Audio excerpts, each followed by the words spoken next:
Hello Libra, welcome to your end of November 2022 General Tarot Update. It's Raina here. Talk about the end of the month. That This is like really end of the month. I usually don't do these this late, but one of the reasons why I am doing all of the signs is because I thought about skipping some of them, but that would kind of be not very thoughtful to some of the other signs. Oh no, the lawnmower started. You know what? I'm going to hope that you can't hear this as loudly as I can hear it, because I just want to do this. So I couldn't help but notice, but the first two cards I picked were cards that I associate with spiritual matters. The heart of the matter is the Hermit card. And there's something going on with you. What is it? Your opposite sign is Aries, Taurus. Okay, you had a what do you call it? A lunar eclipse in your 8th house in Taurus back a couple of weeks ago. Or is it? Yeah, because we just had a new moon. And I was thinking that, yeah, and you know what? Here we go. And this is in the past position, the moon card. But this is the interesting thing about this, because the moon card can relate to sign of Pisces, and it can also, and of course it rules the sign of Cancer in astrology, but it can also point to delusion, somebody lying to themselves, or illusion, believing lies that somebody might be perpetrating onto you. And so I'm curious what that means. What I'm thinking it could mean is that lunar eclipse, which stirred up that activity from that house, the 8th house, which is Scorpio's domain, but you have it in Taurus, you have it in the opposite sign, is this area of the shadow. And I often think about Libra when I think about the shadow self, because Libra is one of those signs, and I know, and I almost roll my eyes, because I was just reading the Instagram post of somebody or Facebook post of somebody I know who is a Libra sun sign, and they're always talking about peace and love and fuzzy unicorns, things like that. That kind of thing. Libra is in love with love, is in love with the idea of peace and everything like that. And hey, I'm down for peace. But we know that life is a study in contrast, don't we? It's not all it's not all kittens on riding on unicorns. There are some very dark aspects to life. A Libra person would say, no, I don't want to hear about that. I just want to hear about the good vibes only. And that toxic positivity that I do believe exists is born out of the idea that if we hear anything that is negatively charged, that somehow it's just going to spoil our mood. And really, life is full of contrasts, and that's what allows us to know what we want, because we know what we don't want. And so if you have been going through something or with some relationship, because we do have the Lovers card, so it could be, with Libra, relationships are never far behind. You may have to come to terms with that. Like, what is it that I'm doing here in this situation? Am I being too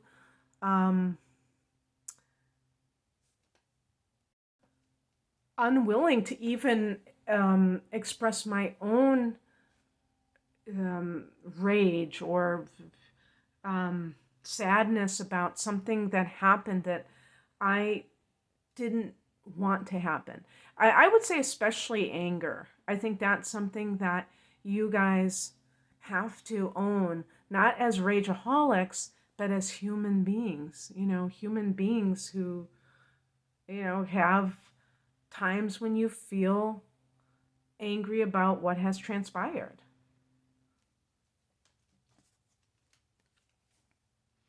The higher message is the Eight of Swords. Look at any kind of messaging programming that you were subjected to that told you that nice people don't get mad, that you have to believe somebody's lies, because if you even question them, if you even um, have a desire to leave a situation, that you are a mean person, a bad person. Actually, the moon card could also be addiction. So if you are with somebody who has an addiction and you have, believed somebody's lies, and now you're kind of figuring it out, you don't have to stay in that relationship. I just want you to know that. You are allowed to leave any kind of relationship that is not serving your highest good, and that where the person is not honoring you by being truthful about what they're doing, or is willing to get help for themselves. Sometimes I think, Libra is one of those signs that I associate with codependency issues. So going to Al-Anon, going to other kinds of, seeking out support. I think Libra people especially would be helped so much with support, because you work well with other people and you like that kind of interaction. You could find that you're able to find that strength. And even if it's not addiction, like addiction to substance, like a substance abuse, it might be some other type, like sex addiction, like this person's a serial cheater, or pornography, whatever it is that makes you feel like you don't want to be in this relationship. You don't have to be. If this is some other kind of issue, like you are just doing shadow work, or that you need to do it, then by all means, you can start with a more analytical perspective, because you are wired that way, being an air sign. And the Eight of Swords in that case might be standard psychotherapy, although the more it could have a spiritual, the person that's the therapist could have a spiritual kind of a base, concept of what life is about. I think that is the best scenario, because I do think psychotherapy is shadow work. When you're dealing with a therapist who is really, asking of you that you transform your life. And sometimes you have to undo some of these conditioned implants that have come from someone who wanted maybe to project onto you things or try to control you in some way. And you don't have to accept that into your reality anymore. What crosses you is the Hierophant. I think in this context, there are two things that jump out at me. First of all, a spiritual perspective. Again, you're an air sign, so you may tend to feel that religion is anti-intellectual, superstitious, not really something that you resonate with. And I would say in general that I can totally see that. I think that organized religion, the Hierophant can be more of that. I feel in the dogmatic, different schools of thought, but believing that is the extent of connection with God, source energy, is erroneous. That's not the only way you can do it. There are even some people, there's a a path of yoga called jnana, I think it's Jnana for the scholarly or the intellectual approach. So you can come to God by different means.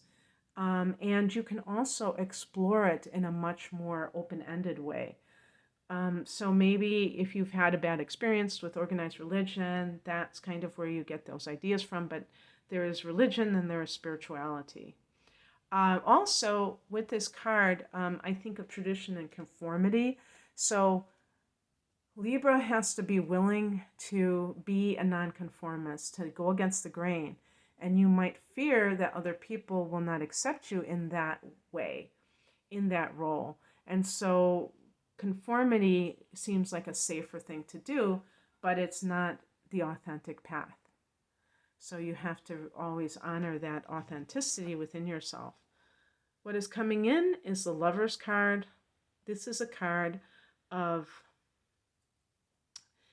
Gemini as a sign. This is a card, obviously, of intimacy within relationships.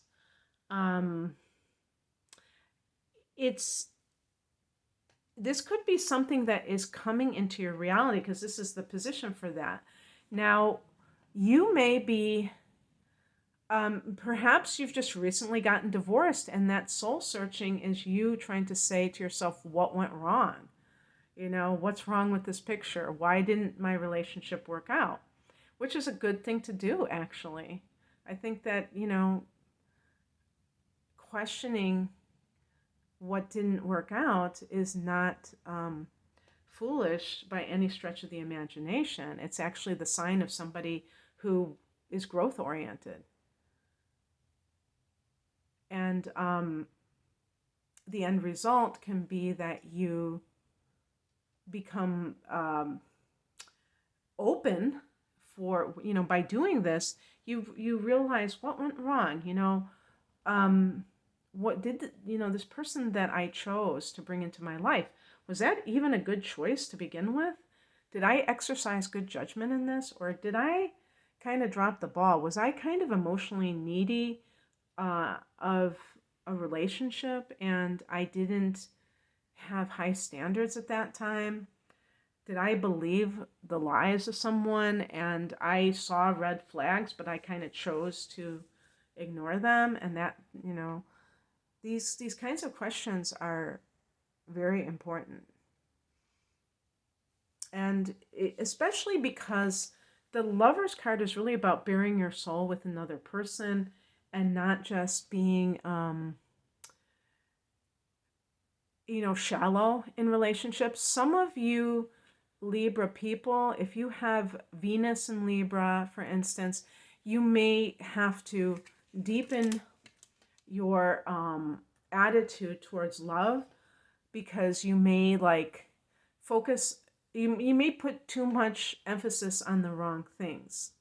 The criteria for what is a good partner, how they look and their fashion sense is not high on the list. And I'm being kind of facetious, but it is something that you're very into harmony. So if somebody looks harmonious to you, they seem like they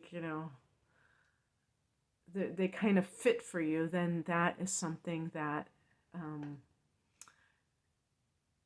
feels comfortable. But sometimes you have to challenge yourself. Now, if you have Venus in Scorpio, you might have trust issues, or Mars in Scorpio. You might have a tendency to not trust people very easily and let them in. And that's kind of what that Lover's card is, letting somebody in at the deepest level. And the outcome is the Ace of Pentacles. You see that archway that symbolizes a portal. And a portal is really ultimately energetic. Obviously it's not this physical thing, but it's this idea of, a shift in your reality when you go through a certain period of your life. This can also be this card can actually be like a financial windfall. So for instance, if that, that's another thing about the 8th house, is it's other people's resources. So for instance, let's say somebody gets an inheritance.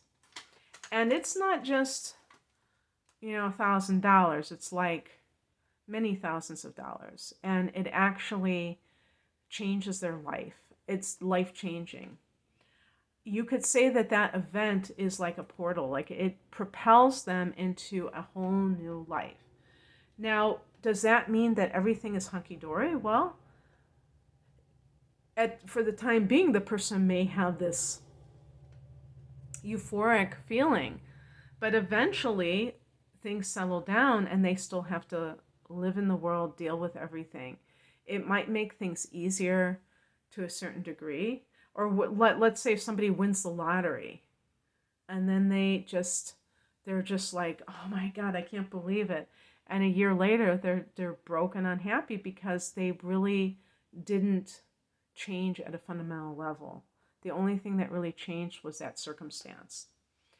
But yeah, in terms of what this card can represent, it can represent a new job, a new relationship that could promise to be more long-lasting, because the pentacles are related to Earth, and Earth is more of a very I want to say durable and things like that, but that sounds like Roughhouser jeans. Remember those jeans? I think they were sold by Sears or something. Uh, it doesn't sound romantic enough for me, but you know what I mean. A relationship that stands the test of time. And if you're open to it, if you have done the work, and this is kind of more on the energetic level, that you have taken stock maybe of a relationship that hasn't worked, and you're able to walk into this with a sense of healing. And this could open up a whole new life for yourself. This could be with an earth sign. So Taurus, Capricorn. Capricorn is the one that you tend to be attracted to because you're both cardinal signs, and you form a square, and that can be irritating but attracting at the same time. And the other earth sign is Virgo. Okay, that's what I have for you, Libra. I hope that this resonated. If you would like a private reading, the link is below. Take care. Bye.